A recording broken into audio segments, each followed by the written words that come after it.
Or, ce déplacement ne vise pas à calmer, il vise à affirmer, à réaffirmer que le sport n'a pas divisé deux peuples. Il a éprouvé leur lien. Il n'a pas opposé le Sénégal et le Maroc.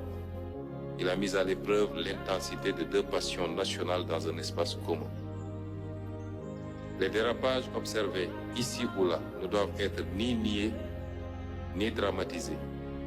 Ils doivent être requalifiés comme des excès émotionnels produits par la ferveur et non comme des fractures politiques ou culturelles.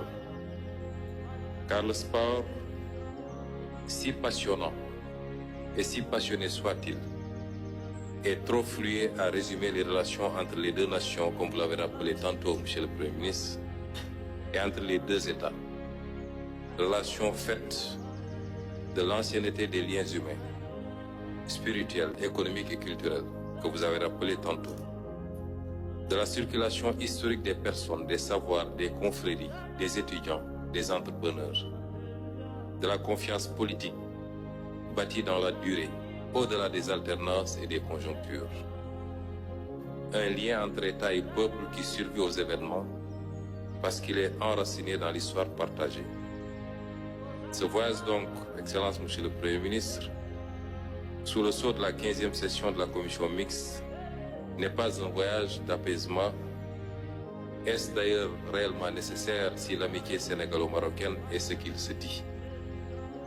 C'est un voyage de confirmation, de dépassement et de refondation du lien à la hauteur de deux nations qui se respectent, se reconnaissent et se projettent ensemble.